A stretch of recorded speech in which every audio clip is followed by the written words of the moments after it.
കുഞ്ഞിനെ കൊന്നു എന്നുള്ളതും സ്വയം ആത്മഹത്യയ്ക്ക് ശ്രമിച്ചു എന്നുള്ളതുമാണ് ഇവരുടെ പേരിലുള്ള ആരോപണങ്ങൾ. ഇവരെ ശിക്ഷിച്ചിട്ട് സമൂഹത്തിനെന്ത് എന്നതാണ് ആർക്കാണ് ഇവരെ ശിക്ഷിച്ച് കാണാനുള്ളൊരു താല്പര്യം. ലൈഫ് ചേഞ്ച് ചെയ്തൊരു മൊമെൻ്റ് അങ്ങ് ഇതിലേക്ക് വരുന്ന ഒരു കാലഘട്ടം. ഞാൻ നിയമരംഗത്ത് വരണമെന്ന് വിചാരിച്ച് പഠിച്ച ഒരാളല്ല. ഇവിടെ എത്തിപ്പെട്ടു എന്ന് പറയുന്നതായിരിക്കും. മനുഷ്യന് നമുക്കെല്ലാം നിയമം തരുന്ന ഒരു റൈറ്റാണ് റൈറ്റ് ഓഫ് സെൽഫ് ഡിഫെൻസ്. ആ സെൽഫ് ഡിഫെൻസിൽ ഒരാളെ കൊന്നു കളഞ്ഞാലും കുറ്റമല്ല എന്ന് വ്യക്തമായിട്ട് എഴുതിയിട്ടുണ്ട്. ഞാനിന്ന് വളരെ പ്രൗഡോടുകൂടിയാണ് ഇരിക്കുന്നത്. കാരണം ഒരു 3 പതിറ്റാണ്ട് കാലത്തോളം നമ്മുടെ നാടിന് വേണ്ടിയിട്ട് ജസ്റ്റിസായിട്ടും അഡ്വക്കേറ്റായിട്ടും വർക്ക് ചെയ്തിട്ടുള്ള ഒരാളാണ് ഇന്ന് എന്നോടൊപ്പം ഉള്ളത്. ജസ്റ്റിസ് MR ഹരിഹരൻ നായർ സാറാണ്. സാർ നമസ്തേ. നമസ്കാരം. സാർ ഒരു 3 പതിറ്റാണ്ട് കാലം അങ്ങ് അഡ്വക്കേറ്റായും വിവിധ മേഖലയിൽ ജസ്റ്റിസായിട്ടും അങ്ങ് വർക്ക് ചെയ്യുകയാണ്. റിട്ടയർമെൻറ്റിന് ശേഷവും ഇപ്പോഴും വളരെയധികം പല തസ്തികകളിലായിട്ട് അങ്ങ് വർക്ക് ചെയ്യുന്നുണ്ട്. ഒരു ജസ്റ്റിസ് എന്ന നിലയിൽ ഒരുപാട് രീതിയിൽ ഇൻഫ്ലുവൻസ് ചെയ്യപ്പെടാവുന്ന ഒരാളാണ്. ഇപ്പോൾ രാഷ്ട്രീയപരമായിട്ടാണെങ്കിലും പല കേസുകളിലാണെങ്കിലും പണം കൊണ്ട് തൂക്കം നോക്കുന്ന പല ആളുകളുമുണ്ട് എന്ന് പറയപ്പെടുന്നുണ്ട്. അപ്പോൾ അത്രത്തോളം മൈൻഡ് പവർ വേണ്ടുന്ന ഒരു വിഷയം കൂടിയാണ് ഒരു ജസ്റ്റിസ് എന്ന് പറയുന്നത്. കാരണം നീതിബോധം, ഒരാൾക്ക് പോലും നീതി നഷ്ടപ്പെടാത്ത അല്ലെങ്കിൽ ആ രീതിയിൽ കൈകാര്യം ചെയ്യേണ്ട ഒരു വിഷയം കൂടിയാണ്. അങ്ങനെ ഒരു ലൈഫ് ചേഞ്ച് ചെയ്യുന്നൊരു മൊമെൻ്റ് അങ്ങ് ഇതിലേക്ക് വരുന്ന ഒരു കാലഘട്ടം അതൊന്ന് പറഞ്ഞു തരാമോ? ഞാൻ നിയമരംഗത്ത് വരണമെന്ന് വിചാരിച്ച് പഠിച്ച ഒരാളല്ല. ഇവിടെ എത്തിപ്പെട്ടു എന്ന് പറയുന്നതായിരിക്കും ശരി. ഈ കഴിഞ്ഞ തലമുറയ്ക്ക് അങ്ങനെ ഒരു ഓപ്ഷനൊന്നും ഉണ്ടായിരുന്നില്ല. പഠിക്കുന്നത് അടുത്തുള്ള സ്കൂൾ അല്ലെങ്കിൽ അടുത്തുള്ള കോളേജ്, അല്ലാതെ ഹോസ്റ്റലിൽ പോയി അതിനുള്ളൊന്നും അഫോർഡ് ചെയ്യാൻ കഴിയില്ല. അപ്പോൾ ഏതെങ്കിലും ഒരു സ്കൂളിൽ പോയി അവിടെ അവൈലബിൾ ആയിട്ടുള്ളത് എന്താണെന്ന് വെച്ചാൽ അത് പഠിക്കുക. അത് കഴിഞ്ഞ് ആദ്യം വരുന്ന ഏതെങ്കിലും ഒരു ജോലിയിൽ കയറി പറ്റുക.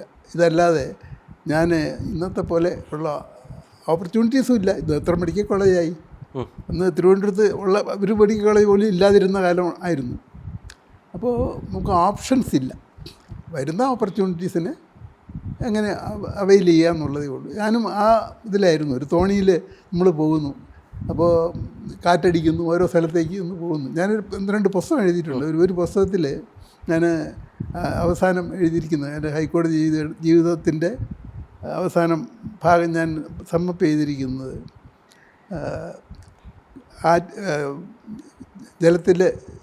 ജലാശയത്തിൽ അലഞ്ഞ് നടക്കുന്ന ഒരു തോണി പോലെയാണ് ഞാൻ. എന്നെ എവിടെ ഏത് കരയിലെത്തിക്കുമെന്ന് എനിക്ക് അറിഞ്ഞുകൂടാ.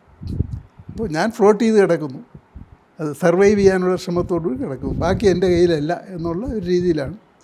2ാമത്തെ പുസ്തകത്തിൽ ഞാൻ പറഞ്ഞു, ഇതാണെങ്കിലും എന്നെ ഒരു കടവിലല്ല 5-6 കടവുകളിലാണ് എന്നെ അടുപ്പിച്ചത്. എല്ലാം ടോട്ടലി ഡിഫറൻ്റ് ആയിട്ടുള്ള വർക്ക് ഏരിയാസ്. ഓരോ ചുമതലകൾ വരുന്നു. ഇതൊന്നും അറിഞ്ഞുകൊണ്ടല്ല, ഓരോ ഓഫർ വരുന്നു, നമുക്ക് യോജിക്കുന്നു, അങ്ങനെ പോവുകയാണ്. അപ്പോൾ താങ്കളുടെ ചോദ്യത്തിന് ഞാനിങ്ങനെ പ്ലാൻ ചെയ്ത് വന്നതല്ല. പക്ഷേ ഇവിടെ വന്നു കഴിഞ്ഞിട്ട് വന്നത് എനിക്ക് നല്ലൊരു സീനിയറിനെ യാദൃശ്ചികമായിട്ട് കിട്ടി. അപ്പോൾ അതുകൊണ്ട് നല്ല ഗൈഡൻസ് കിട്ടി. അതുകൊണ്ട് എൻറോൾമെൻ്റ് ആയിക്കഴിഞ്ഞ അന്ന് മുതൽ തന്നെ കേസുകൾ കൈകാര്യം ചെയ്യാനുള്ള സന്ദർഭങ്ങൾ കിട്ടി. സീനിയർ ഏൽപ്പിക്കണമെങ്കിൽ സീനിയറിന് വിശ്വാസം വരണം. അപ്പോൾ അതിനുള്ള ട്രെയിനിങ് ഉണ്ടായിരുന്നു, ഞാൻ ഉപയോഗിച്ചു. അതിനെപ്പറ്റിയൊക്കെ എൻ്റെ പുസ്തകത്തിൽ പറഞ്ഞിട്ടുണ്ട്.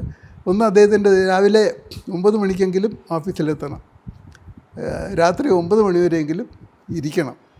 അങ്ങനെ വേറെ ജോലികളൊന്നും ഏറ്റെടുക്കാൻ പറ്റുകയില്ല.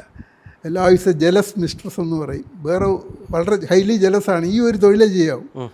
അങ്ങനെ വേറൊരു കാര്യം അദ്ദേഹം പറഞ്ഞു തന്നത്, ഒരു കട തുറന്നു വയ്ക്കുകയാണ്, നിയമത്തിൻ്റെ കട.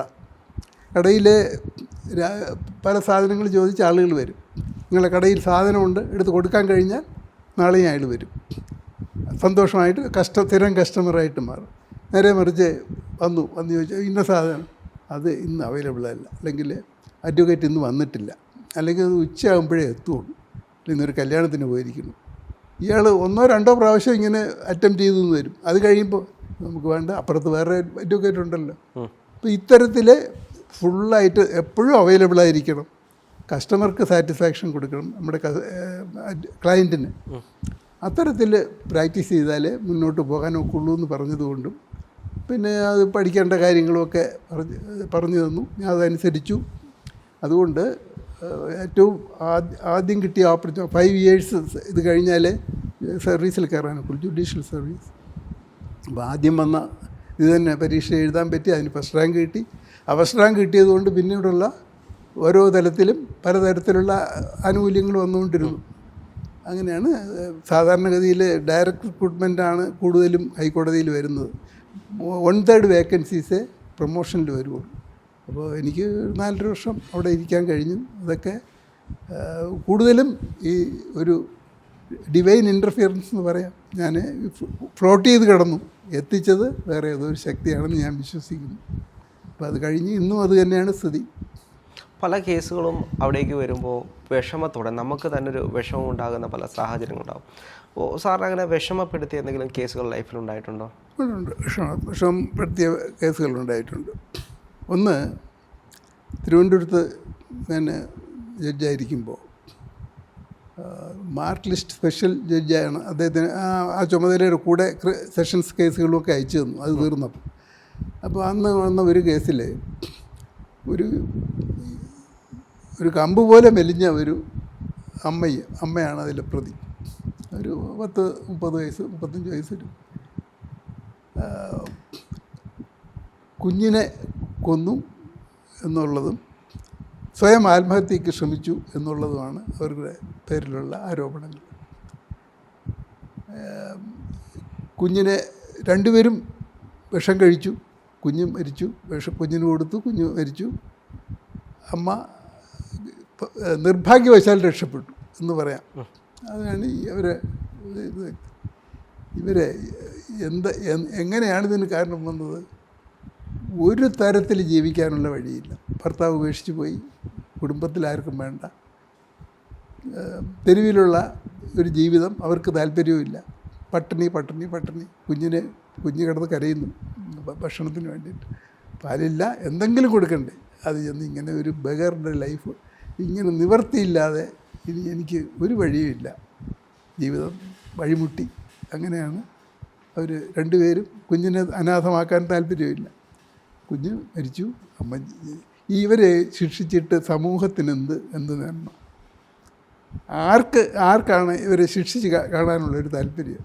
എന്ത് തെറ്റാണ് അവർ ചെയ്തത്?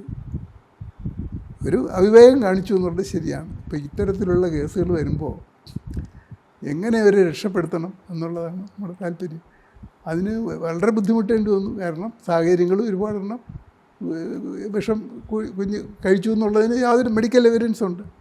ഇതെങ്ങനെ കഴിച്ചു എന്നുള്ളതിന് മാത്രമേ തെളിവുകളില്ലാതെ ഉള്ളൂ. ഇപ്പോൾ വളരെ ഞാൻ ഒരു level out of the way പോയിട്ടാണ് ഞാനവരെ രക്ഷപ്പെടുത്തിയത്. എറണാകുളത്ത് ഒരു അച്ഛനും അമ്മയും 2 പെൺമക്കളും. അവർ അടുത്ത വീട്ടിൽ ഒരു ഗുണ്ട. ഒരു തരത്തിലവർ ജീവിക്കാൻ സമ്മതിക്കില്ല. പല പ്രാവശ്യമൊക്കെ പറഞ്ഞു വിലക്കി. ഒടുവിൽ ആളുകൾ ഇടപെട്ടിട്ടൊന്നും ശരിയായില്ല. ഒരു ദിവസം രാത്രി ഓടിളക്കി അതിൻ്റെ ആ മോളെ ബെഡ്റൂമിൽ കയറി അവരെ ഉപദ്രവിക്കാൻ ശ്രമിച്ചു. ആ സമയത്ത് അവർ ബഹളം ഉണ്ടാക്കി. എല്ലാവരും കൂടെ എന്നെ പിടിച്ച് കെട്ടി വെച്ചു. നാട്ടുകാരും എല്ലാവരും കൂടെ കൈകാര്യം ചെയ്തു. ആൾ ചത്തുപോയി. അപ്പോൾ ഇയാളെ പ്രതിയാക്കി. അച്ഛൻ, അമ്മ, ഈ മക്കൾ എല്ലാവരെയും കൂടെ പ്രതിയാക്കി കൊലപാതകത്തിന് കേസ്. അപ്പോൾ ബാക്ക്ഗ്രൗണ്ട് ഒരുപാട് തെളിവുണ്ട്. പല പ്രാവശ്യം ഇയാൾക്കെതിരെ കേസെടുത്ത് പോലീസിൽ കംപ്ലയിൻറ്റ് ചെയ്യും. അവർ വിളിക്കും, എന്തെങ്കിലും താക്കീത് ചെയ്ത് ചെറിയ ശിക്ഷ കൊടുത്തു. ഒരു തരത്തിലും ഇവർക്ക് ഒരു പ്രൊട്ടക്ഷനും കിട്ടുന്നില്ല. അവസാനം ഈ രീതിയിൽ ഇവിടെ അസാൾട്ട് ചെയ്യാനായിട്ട് വീട് പൊളിച്ച് ഇറങ്ങിയപ്പോഴാണ് പിടികൂടിയത്. അത് ആരടിച്ചു കൊന്നു എന്നുള്ളതും വ്യക്തമല്ല. ഇവരുടെ കൈയും ഉണ്ടായിരിക്കാം, പിടിച്ച് കെട്ടിവെച്ചതൊക്കെ ഇവരൊക്കെ ആയിരിക്കണം. ഇവിടെയും ഇതേ പ്രശ്നമാണ്. എങ്ങനെ ഇവരെ ശിക്ഷിച്ചാൽ എന്തൊരു തെറ്റാവും അത്? ഒന്നാമത് ആരാണ് അടിച്ചു കൊന്നതെന്നുള്ളത് അറിഞ്ഞുകൂടാ, പിടിച്ച് കെട്ടിയൊക്കെ വെച്ചു. ഇതല്ലാതെ ഇയാൾ എങ്ങനെ കൈകാര്യം ചെയ്യും? എന്ത് ലീഗൽ മാർഗമാണ് ഇവർക്കുള്ളത്? എത്രയോ പ്രാവശ്യം പരാതിപ്പെട്ടു, അവിടെ നിയമം പരാജയപ്പെട്ടു. പോലീസ് ശക്തമായ നടപടി എടുക്കുകയും ഇപ്പോഴും ഒക്കെ സ്ഥിതി ഏതാണ്ട് ഇത് തന്നെ. ഒരു പരാതിയുമായിട്ട് പോയി കഴിഞ്ഞാൽ എങ്ങനെയെങ്കിലും അവിടുന്ന് തൽക്കാലം ഒന്ന് പറഞ്ഞു വിടുക എന്നുള്ളതല്ലാതെ ഈ ആൾക്കൊരു ശാശ്വതമായ പരിഹാരം കൊടുക്കാൻ പോലീസിന് കഴിയുന്നില്ല. നിയമത്തിനും കൂടെ കഴിയാതെ പോയാലോ? അപ്പോൾ ഇങ്ങനെ ആ കേസിൽ അവരെയും എനിക്ക് വെറുതെ വിടാനായിട്ട് കുറച്ച് ബുദ്ധിമുട്ട് വേണ്ടി വന്നു. കാരണം കുറേ സാഹചര്യങ്ങൾ ഇതെല്ലാം ക്ലിയറാണ്. അവർ പോലീസിനോട് വന്നു, അവർ മാസം എഴുതി ഓട് പൊട്ടിയിരിക്കുന്നു, ഇവരെ പിടിച്ച് കെട്ടുന്നതായിട്ട് 1-2 വരുമെന്ന് പറഞ്ഞു. പക്ഷേ എങ്ങനെ ഈ ശിക്ഷിച്ചാൽ നീതിയാവുമോ? ഇല്ല. അവരെ വെറുതെ വിടുന്നതാണ് നീതി. കാരണം മനുഷ്യന് നമുക്കെല്ലാം നിയമം തരുന്ന ഒരു റൈറ്റാണ് റൈറ്റ് ഓഫ് സെൽഫ് ഡിഫെൻസ്. ആ സെൽഫ് ഡിഫെൻസിൽ ഒരാളെ കൊന്നു കളഞ്ഞാലും കുറ്റമല്ല എന്ന് വ്യക്തമായിട്ട് എഴുതിയിട്ടുണ്ട്. 78 എന്നോ മറ്റോ പറയും ഇന്ത്യൻ പെനൽ കോഡ്. അപ്പോൾ ഈ ഒരു എന്താണ് ഒരു ലൈൻ ഉണ്ടല്ലോ, ലക്ഷ്മണരേഖ, അവിടെയാണ് ഒരു പ്രശ്നം വരുന്നത്. എപ്പോഴാണ് ആ റൈറ്റ് കിട്ടുന്നത്? ഒരാളെ കൊല്ലാനുള്ള അവകാശം. ഒരാൾ കത്തി വാങ്ങി ഇങ്ങോട്ട് വരുന്നു, പിടിച്ചു തള്ളി, അല്ലെങ്കിൽ അയാളെ ഒന്ന് തിരിച്ചു കുത്തേണ്ടി വന്നു, പ്രൊട്ടക്റ്റഡാണ്. ഇതേ റൈറ്റ് ഒരു സ്ത്രീക്ക് അവരുടെ മാനം രക്ഷിക്കാനുമുണ്ട്. അപ്പോൾ ഇവർക്ക് ഈ കുടുംബത്തിലെ അംഗങ്ങൾക്ക് ആ സമയത്ത് ഇവരെ കൊന്നു കഴിഞ്ഞാൽ ഒരു കുറ്റവും ഇല്ല. പക്ഷേ ഇത് ദുരുപയോഗം ചെയ്യുന്ന ഞാൻ പറഞ്ഞോട്ടെ, എൻ്റെ പ്രധാന പോയിൻ്റ് എത്തിയില്ല. അപ്പോൾ ആ സമയത്ത് ആ ബെഡ്റൂമിൽ വെച്ചോ അല്ലെങ്കിൽ അവർ ചെന്ന് ഇടപെട്ടപ്പോഴോ ഇയാളെ ആ സംഭവത്തിൻ്റെ ഭാഗമായിട്ട് കൊന്നാൽ ഇവർ ഒരു കുറ്റവും ചെയ്തിട്ടില്ല. പക്ഷെ ഇവിടെ സംഭവിച്ചത് എന്താണെന്ന് വെച്ചാൽ പിടിച്ച് കെട്ടിവെച്ച് നിസ്സഹായനായതിന് ശേഷമാണ് അയാളെ അടിച്ച് കൊന്നത്. അവിടെ അപ്പോൾ സ്വല്പം ഒരു ടൈം ഫാക്ടറിൻ്റെ ഒരു വ്യത്യാസമുണ്ട്. ഒരു മിനിറ്റുകൾക്ക് മുമ്പ് അത് ചെയ്തിരുന്നെങ്കിൽ കുറ്റമല്ല, കെട്ടിവെച്ച് കഴിഞ്ഞപ്പോൾ സ്വഭാവം മാറി. അപ്പോൾ ഇങ്ങനെയുള്ള നിയമത്തിൻ്റെ വലിയ നൂലാമാലകളുള്ള ചില പ്രശ്നങ്ങൾ വരാം. അങ്ങനെയൊക്കെയുള്ള കേസ് കൈകാര്യം ചെയ്യുമ്പോൾ ബുദ്ധിമുട്ടുണ്ട്. പക്ഷേ ഇത് ദുരുപയോഗം ചെയ്യുന്ന ഒരുപാട് ആളുകൾ ഇത്തരത്തിലുള്ള കേസുകൾ, അല്ലെങ്കിൽ ഈ രീതിയിലാണ് ഞാൻ ചെയ്തത് എന്ന് പറഞ്ഞ് കോടതിയിലേക്ക് വന്നിട്ട് കോടതിയെ കബളിപ്പിക്കാൻ കഴിയുന്ന രീതി. അത് എളുപ്പമല്ല. അത് സാഹചര്യങ്ങളെല്ലാം ഒത്തുവരണ്ടേ? അത് അങ്ങനെ പറയാനൊക്കില്ല. അത് സംഭവങ്ങളുടെ സീക്വൻസ് മുഴുവൻ അനലൈസ് ചെയ്തിട്ടാണ് വരുന്നത്. അപ്പോൾ അങ്ങനെ ഒരു സഡൻ പ്രൊവോക്കേഷൻ, അല്ലെങ്കിൽ ഇതില്ലാതെ സ്വന്തം ലൈഫ് രക്ഷപ്പെടാൻ പറ്റുകയില്ല എന്നുള്ളൊരു സാഹചര്യം വന്നാലേ ആ റൈറ്റ് കിട്ടുകയുള്ളൂ. അപ്പോൾ അതുകൊണ്ട് അതിന് വലിയ കുഴപ്പങ്ങളൊന്നുമില്ല, അത് ക്ലാരിറ്റി ഉണ്ട്. അപ്പോൾ അതേപോലെ തന്നെ മറ്റൊരു വിഷയമാണ് ഇൻഫ്ലുവൻസ് ചെയ്യപ്പെടുക. ഇപ്പോൾ ഒരു ജഡ്ജിനെ സംബന്ധിച്ച് അയാൾ സ്ട്രെയിറ്റ് ആയിരിക്കണം, വരുന്ന ആളുകളോടല്ല. അപ്പോൾ അവിടെ ഇൻഫ്ലുവൻസ് ചെയ്യാനുള്ള വിഷയങ്ങളുണ്ടാവും. രാഷ്ട്രീയ താല്പര്യങ്ങൾ, പലപ്പോഴും രാഷ്ട്രീയ താല്പര്യങ്ങളാണ് ഒരു ജഡ്ജിന് താങ്ങാൻ കഴിയുന്നതിനപ്പുറമായിട്ട് വരുന്നത്. അപ്പോൾ അങ്ങനെ എന്തെങ്കിലും സന്ദർഭങ്ങൾ ഇതൊന്നും പറഞ്ഞ ഒന്നും ശരിയല്ല. ഇത് വരുന്നത് ജഡ്ജി നിൽക്കേണ്ട പരിധിക്കുള്ളിൽ നിൽക്കാതെ വരുമ്പോഴേ പ്രശ്നമുള്ളൂ. ഈ നിയമരംഗത്ത് പ്രവർത്തിക്കുന്ന നീതിപാലകർക്കെല്ലാം പൊതുവേ ഉള്ള ഒരു കോഡ് ഓഫ് കോണ്ടക്റ്റ് ഉണ്ട്. അത് ഒരിക്കലത് ബാംഗ്ലൂർ ഡിക്ലറേഷൻ എന്നുള്ള പേരിൽ അത് രേഖപ്പെടുത്തിയിട്ടുമുണ്ട്. അതായത് അലിഖിതമാണ് മുമ്പ് ഈ ഡിക്ലറേഷൻ വരുന്നവരെ. ഡിക്ലറേഷൻ വന്നിട്ട് ഒരു നിയമ വ്യവസ്ഥയായിട്ടത് വന്നിട്ടില്ല.